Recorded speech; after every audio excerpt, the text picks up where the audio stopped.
ini adalah sifat yang mulia yang dimiliki oleh orang-orang yang mulia. Kenapa? Sebab malu ini menjaga kita dari keburukan. سبح اسم ربك الأعلى الذي خلق فسوى. Assalamualaikum warahmatullahi wabarakatuh.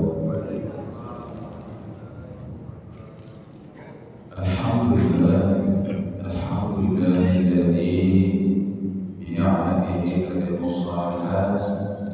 Walhamdulillahi ala kulli hal. Walhamdulillahilladzi ahyana ba'da ma amatana wa ilayhi nusyur. Wa asyhadu an la ilaha illallah wahdahu la syarika lah. Wa asyhadu anna sayyidana Muhammadan abduhu wa rasuluh alladzi la nabiyya wa rasula ba'dahu. Wa sallallahu alaihi wa ala alihi wa ashabihi wa baraka wa sallam. Amma ba'd. Qala Allah Ta'ala fi kitabihil karim. A'udzu billahi as-sami'il 'alim minasy syaithanir rajim. Bismillahirrahmanirrahim.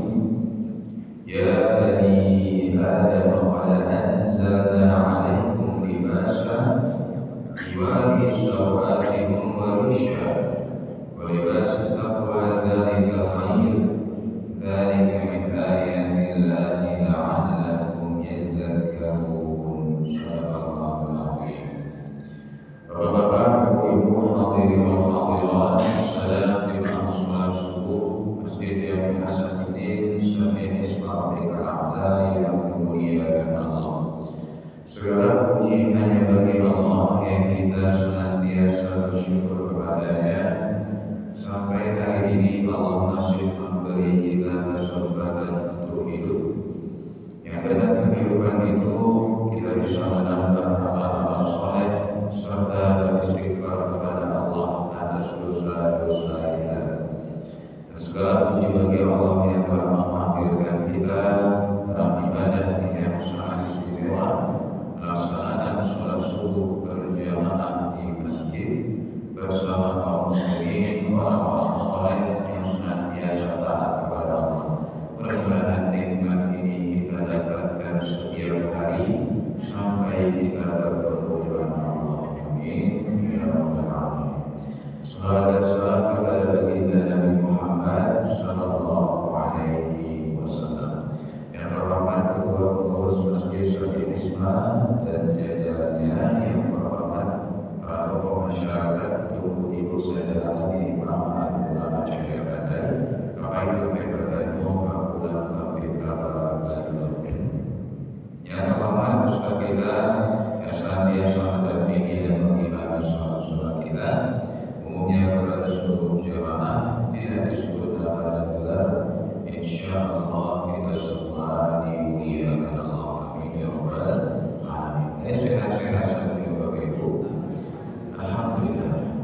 Bapak Ibu yang dimuliakan, kita lanjutkan bahasan kita dalam kitab Al-Arba'in An-Nawawiyah, yang sekarang kita sudah memasuki hadis ke-20 dari 42 hadis di dalam kitab tersebut.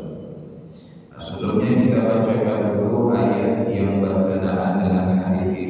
Al-Quran Surah Al-A'raf ayat 26.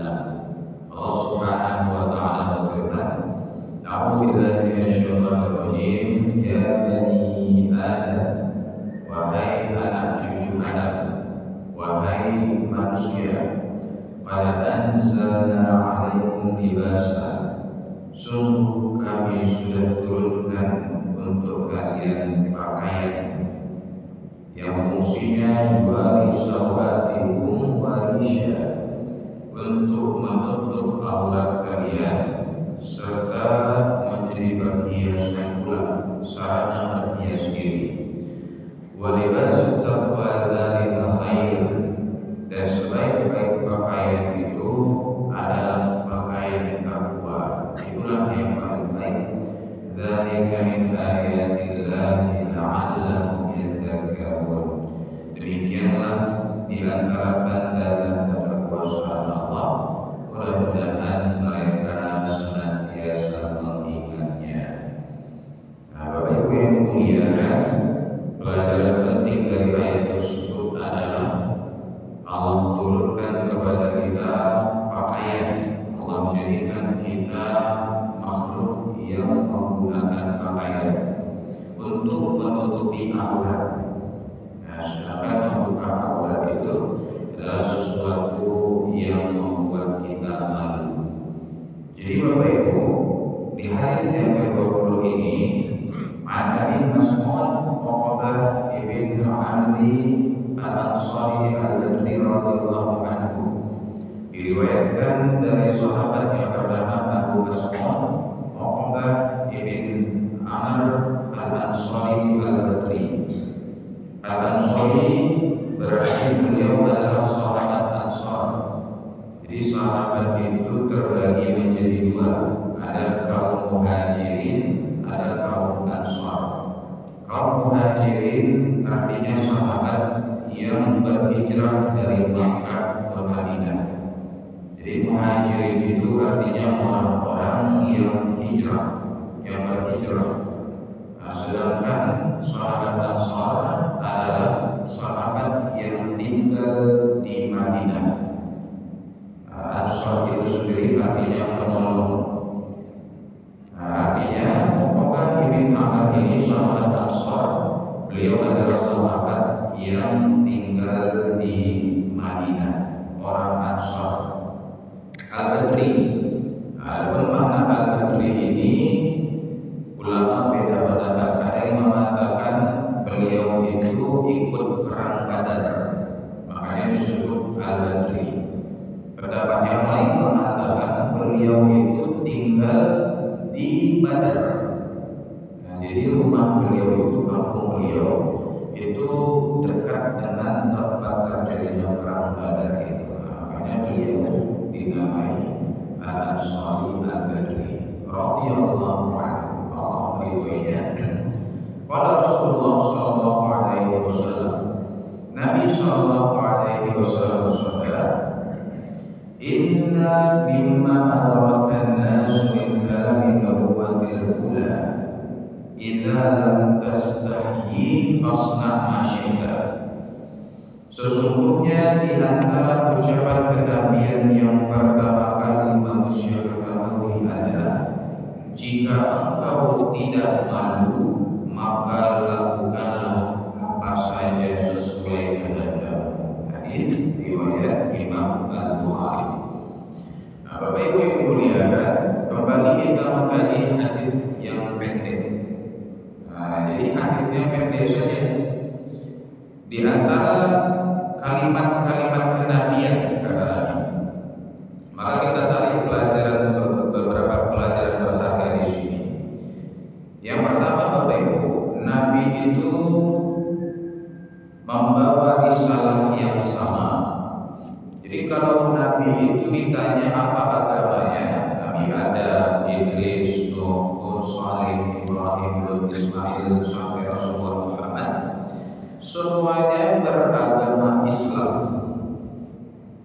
Nah, jadi dari awal agamanya itu Islam juga, tapi syariatnya yang berbeda-beda.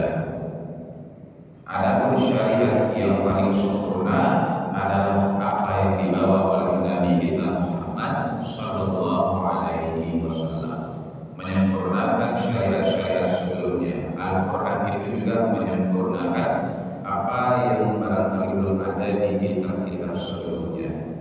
Tapi ada satu kalimat kata Nabi yang selalu diucapkan oleh para nabi sejak dulu. Dari sejak zaman dulu sampai zaman sekarang, ada satu kalimat yang dikatakan oleh para nabi Allah, apa itu? Jika engkau tidak malu, idza lam tastahi fasna ma syi'ta.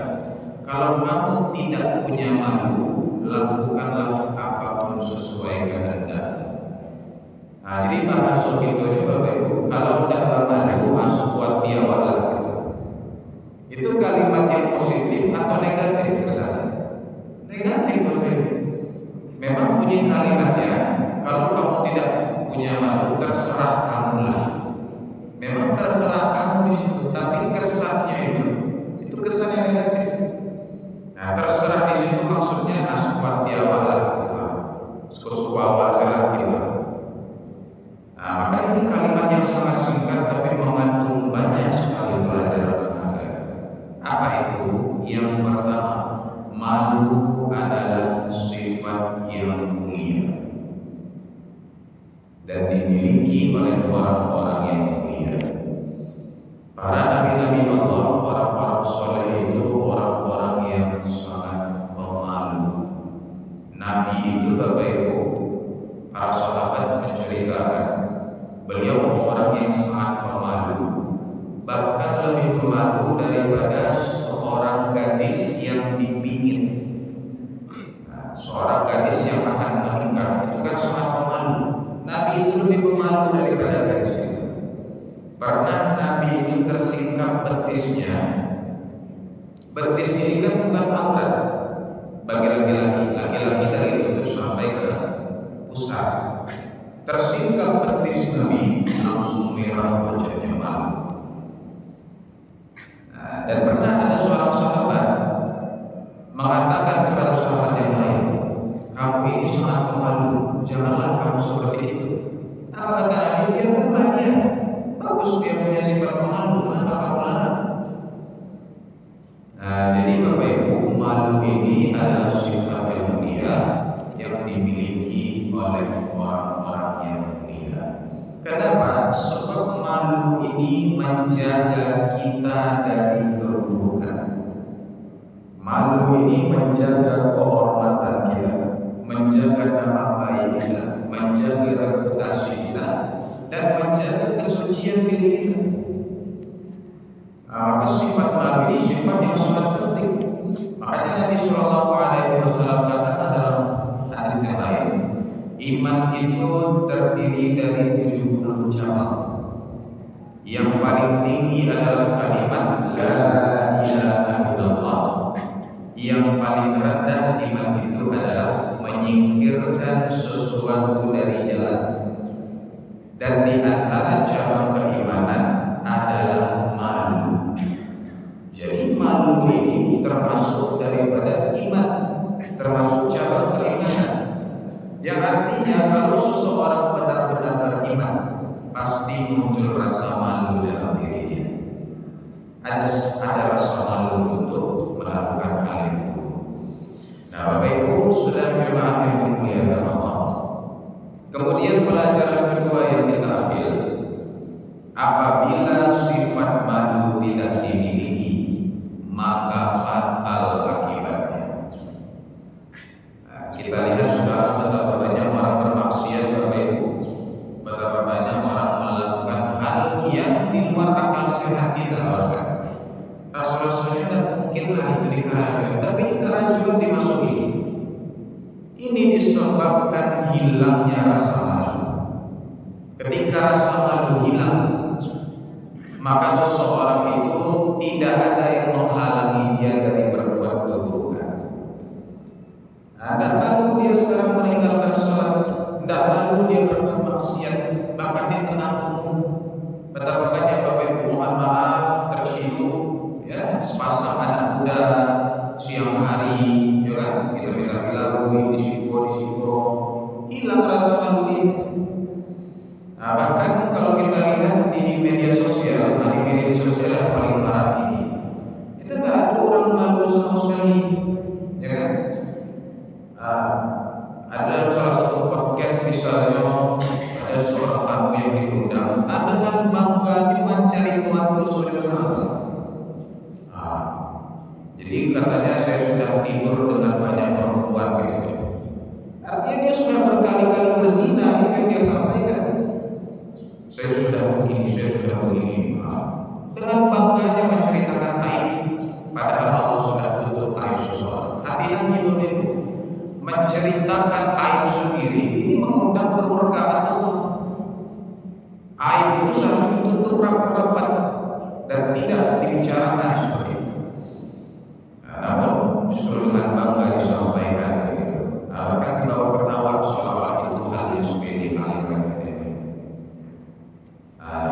Begitu juga dengan di media sosial. sosial sekarang orang bercarut, nah itu tidak malu dulu. Sampai-sampai sekarang sudah diserukan kampanye stop konten bercarut. Nah, kan sudah digalakkan sekarang oleh para konten kreator. Nah, kita seolah konten kreator dari Minangkabau bukan dari media sosial itu suku banget bercarut itu. Ringan banget lisan itu bercarut. Padahal orang menonton banyak sampai ribuan orang, sampai ratusan ribu, sampai jutaan. Bahkan anak itu semua menonton, bayangkan. Ada malunya sama sekali mencari-cari di media sosial. Nah ini akibat daripada hilangnya rasa malu, malah menjadi dosa jariah baginya. Selama orang menonton video itu akan mengalir terus dosa kepada dia. Nah, Bapak Ibu ini muliakan, maka sifat malu harus dimiliki oleh seorang muslim. Dengan malu ini kita menjaga kehormatan kita. Kalau kita punya malu, kita akan terhalang dari melakukan hal yang buruk, ya kan? Maka terjagalah nama baik kita, kehormatan kita, serta terjagalah kemuliaan kita di sisi Allah Subhanahu wa Ta'ala. Orang yang beriman itu selalu merasa diawasi Allah. Nah, sebagaimana yang sudah kita bahas di pertemuan sebelumnya, ittaqullaha haitsu ma kunta. Kata Nabi, bertakwalah kamu kepada Allah dimanapun kamu berada. Maka cara melakukannya dengan menumbuhkan sifat malu ini. Dimanapun kita berada, kita harus sadar bahwa kita sedang dipantau oleh Allah. Kalau kita misalnya berbuat kesalahan di muka bos kita malu atau bangga? Malu. Jangan di depan bos, di depan orang sendiri kita berbuat salah kan, ketahuan di orang pasti malu luar biasa. Maka Allah ini 24 jam melihat kita. Allah selalu memperhatikan kita, melihat kita. Tidakkah kita merasa malu kalau melakukan suatu keburukan? Nah, ini harus kita ingat terus, tumbuhkan rasa malu itu sehingga terhalanglah kita dari perbuatan-perbuatan yang dilarang oleh Allah Subhanahu wa Ta'ala. Bapak Ibu yang dimuliakan, maka tumbuhkanlah sikap malu ini dalam diri kita dan ajarkan juga kepada anak-anak kita. Karena sekarang mereka dipertontonkan dengan orang-orang yang tidak punya malu, sehingga mereka merasa tidak ada gitu. Kalau semakin banyak orang kakak itu Bapak Ibu, maka ternormalkan dia, sehingga seolah-olah itu sesuatu yang tidak salah karena tidak ada pula yang membatasinya. Maka tugas kita sebagai orang tua untuk sampaikan kepada anak-anak kita agar mereka memiliki malu sehingga terhalanglah mereka dari perbuatan yang buruk. Bahkan anak kecil sekalipun itu kalau sudah punya malu, Bapak Ibu, anak kecil perempuan, umurnya mungkin baru 5 tahun, 6 tahun, terbuka jilbabnya sedikit, tersikat auratnya, langsung dia tutup. Ini kan pemandangan yang sangat indah. Kalau anak itu sudah diajarkan tentang malu, maka dia akan terjaga dari keburukan. Semoga Allah senantiasa menolong kita dan menjaga kita, serta semoga kita selalu terhalang dari perbuatan dosa. Aku melihat Rasulullah SAW Wassalamualaikum warahmatullahi wabarakatuh.